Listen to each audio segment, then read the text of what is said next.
Hello dear student, स्वागत है आपका मेरे YouTube channel math plus YT पर। और आज हम पूरा डीएनए कर रहे हैं।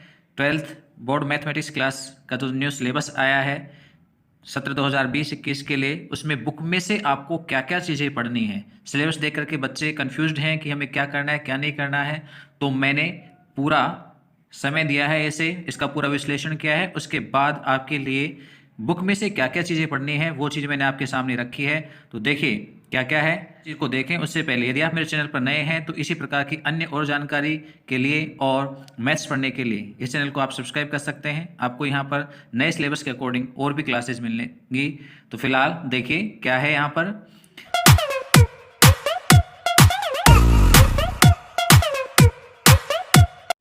जो पहली प्रश्नावली है संयुक्त फलन वो पूर्णतः हटा दी गई है हमारे पास से।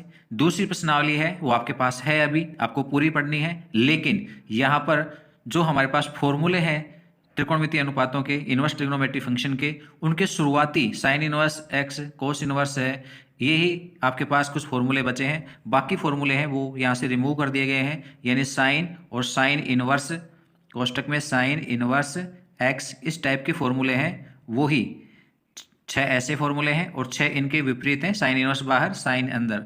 तो इस टाइप के केवल 12 फॉर्मूले हैं वो ही हैं, बाकी सारे रिमूव कर दिए गए हैं। तो यानी केवल आपको क्या करना है, प्रांत परिसर ध्यान रखने हैं। इसके अलावा व्यापक मान और मुख्य मान ज्ञात करने आने चाहिए। ये सभी फॉर्मूले हैं वो व्यापक मान और मुख्य मान ज्ञात करने के ही काम आते हैं। तो ये चीज़ें आपको जरूर आनी चाहिए। तीसरे चैप्टर की हम बात करते हैं मैट्रिक्स की। तो मैट्रिक्स में आपके पास पूरी एक्सरसाइज है कंप्लीट। कुछ छोटा सा भाग 3.2 में से हटाया गया है। 3.2 में से क्या क्या चीज़ें, हालांकि उनसे संबंधित क्वेश्चंस भी नहीं है कि शून्य के भाजक क्या होते हैं, मैट्रिक्स की घनघात, एक आध एग्जाम्पल है हमारे पास यहाँ केवल घनघात से संबंधित और एक प्रश्न है, तो वो आपको मिस छोड़ना है यहाँ पर। इसके अलावा वे सभी प्रश्न जिनमें आपके पास क्या है, कोई दो मैट्रिक्स हैं उनका गुणा है और उनका गुणा कितना दिया गया है, 0। किन्हीं दो मैट्रिक्स का गुणन 0 है, तब किसी एक मैट्रिक्स को प्राप्त करना। दो में से किसी एक मैट्रिक्स का मान दे रखा होगा, दूसरी आपसे पूछी जाती है कि ए मैट्रिक्स इतनी है और बी मैट्रिक्स है, उसका मान ज्ञात कीजिए यदि उनका गुणनफल कितना हो, 0 हो। तो इस टाइप के सभी प्रश्न यहाँ से हटा दिए गए हैं। तो ये थोड़ा सा ध्यान रखना है, इस टाइप के क्वेश्चन आपको हल नहीं करने हैं। सारणिक है, सारणिक बिल्कुल सिंपल हो गई है। आपको केवल वर्ग अवयव से बनने वाली जो सारणिक है उनके बारे में ही जानकारी देनी है, कितने प्रकार की होती हैं, और साथ में उनके मान ज्ञात करना है। यानी केवल 4.1 पढ़नी है, इसके अलावा आपको कुछ नहीं करना है। ठीक है, तो बहुत छोटी हो गई है ये।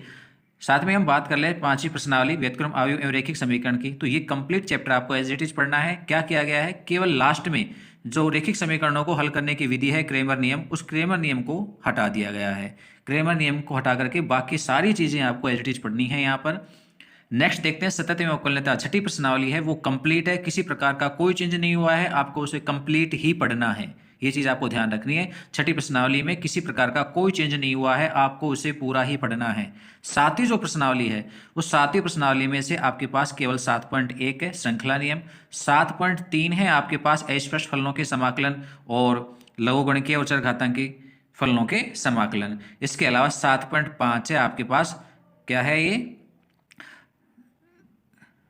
द्विकोटि अवकलज यानी सेकंड ऑर्डर डिफरेंशिएशन। केवल यही 3 एक्सरसाइज है, 7.1, 7.3 और 7.5, ये आपको आनी चाहिए। बाकी सारी यहाँ से रिमूव कर दी गई हैं। तो केवल 3 एक्सरसाइज और इनसे संबंधित विविध के जो प्रश्न हैं उनको जरूर देख लेना। 8वीं एक्सरसाइज की बात करें अवकलज के अनुप्रयोग, तो अवकलज के अनुप्रयोग में हमारे पास यहाँ 8.2 है जिसमें वर्धमान हास्यमान फलन है, 8.3 है जिसमें स्पर्शरेखा और अभिलंब के समीकरण है, और 8.5 है जिसमें कि उच्चिष्ट तथा निम्निष्ट से संबंधित प्रश्न है। केवल 3 एक्सरसाइज आपके पास बची हैं, बाकी सारी हटा दी गई हैं। तो आपको भी यहाँ भी ध्यान रखना है कि केवल 3 ही एक्सरसाइज पढ़नी है। 8.2, 8.3 और 8.5 का कॉन्सेप्ट ही याद रखना है, बाकी आपको आवश्यकता नहीं है। समाकलन की हम बात करते हैं 9वीं प्रश्नावली। तो 9वीं प्रश्नावली में आपके पास 9.1, 9.2, 9.3, 9.4 तक कंप्लीट है। 9.5 में मैंने स्टार लगाया है, तो ध्यान दीजिए 9.5 में से कुछ हिस्सा यहाँ हटा है और 9.6 आपको कंप्लीट पढ़नी है। 9.7 में से कुछ हिस्सा हटा है, तो 9.5 और 7 में क्या हटा है उस चीज़ पे भी ध्यान दे लीजिए आप। क्या हटा है यहाँ पर आपके पास 9.5 और 9.7 में अप्रमेय फलनों के कुछ प्रश्न हैं। वो कैसे प्रश्न हैं, जिनको पूर्ण वर्ग में बदलना पड़ता है। यानी आपके पास प्रश्न है वो किस प्रकार से है, √ax² प्लस में bx और प्लस c, ऐसा उनका हर बनता है या ऐसा उनमें अंश है। तो इस टाइप के जो प्रश्न हैं जिनको पूर्ण वर्ग बनाना पड़ता है, जो रूट के हैं, विदाउट रूट वाले नहीं, जो रूट के हैं, रूट वाले को ही कहते हैं अप्रमेय फलन, तो वो आपके पास यहाँ से हट गए हैं। यानी 9.5 में आपके पास एक्सरसाइज है, उसमें पहले से 11वें प्रश्न तक के भाग हैं और 9.7 में शायद पहले से 8वें तक के क्वेश्चन है, उसके बाद वाले यहाँ से लगभग रिमूव हैं। कोई एक आध प्रश्न हो भी सकता है आगे और भी हो, तो इस चीज़ का थोड़ा सा ध्यान रखना है। फिर हम बात करते हैं 10वीं एक्सरसाइज निश्चित समाकलन में। तो निश्चित समाकलन में आपके पास केवल क्या करना है, 10.2 का जो कॉन्सेप्ट है ना उसको पढ़ना है, उसके प्रश्न हल नहीं करने हैं, प्रश्न यहाँ से हटा दिए गए हैं। 10.1 पूरी हट गई है, आपको कहने के लिए केवल 10.3 हल करनी है, जिसमें कि निश्चित समाकलन के गुणधर्म है। बाकी समाकलन ज्ञात करने के लिए समाकलन के आधारभूत प्रमेय को पढ़ना है। ये पर लिखा हुआ है, पर की बजाय क्या है, प्रमेय है, ठीक है। और समाकलन के अनुप्रयोग, यानी 11वीं प्रश्नावली है आपके पास समाकलन के अनुप्रयोग क्षेत्रकलन से संबंधित। इस क्षेत्रकलन में आपके पास केवल 11.1 है, आपको केवल 11.1 पढ़नी है, और इस 11.1 में भी कुछ छोड़ा गया है। वो क्या हटाया गया है, परवलय और दीर्घवृत्त से संबंधित जो प्रश्न है उन सभी दीर्घवृत्त से संबंधित और परवलय से संबंधित प्रश्नों को यहाँ से हटा दिया गया है। फिर हम बात करते हैं 12वीं प्रश्नावली में। तो 12वीं प्रश्नावली में केवल 12.1 है, फिर 12.2 नहीं है, 12.3 है, 12.4 है, 12.6 है और 12.8 है। ध्यान देना 12.5, 12.7 और 12.9 हटा दी गई है। ये सभी क्या है कि पृथक्करण विधि में बदली जाने वाली समीकरणें हैं। 12.7 में आपके पास समघात रूप में बदली जाने वाली समीकरणें हैं और 12.9 में रेखिक समीकरणों में बदली जाने वाली समीकरणें हैं। तो वो सभी यहाँ से रिमूव कर दी गई हैं। केवल जो यहाँ पर लिखा हुआ है ये ही भाग आपके पास सिलेबस में बचा है। इनसे संबंधित विविध के क्वेश्चन भी आपको देखने हैं। विविध के तो सभी जगह देखने हैं जो जो टॉपिक्स आपके पास हैं। और 14वीं प्रश्नावली की हम बात करें 37 में, तो 37 में आपके पास 13.1 से 13.3 तक कंटिन्यू जितना भी सिलेबस है 13.1 से 13.3 तक का सारा आपको पढ़ना है। 13.3 तक ही आपके सिलेबस में, बाकी का हिस्सा हटा दिया गया है। ये तो हमने आपको पहले भी कहा था कि 37 में आपके पास केवल 13.3 तक का होगा था, और हमने क्लासेज में आपको इतना ही बताया था। नेक्स्ट देखिए त्रिविमीय निर्देशांक ज्योमेट्री, यानी 14वीं प्रश्नावली। 14वीं प्रश्नावली में से आपके पास यहाँ क्या है, एक रेखा से संबंधित जानकारी है।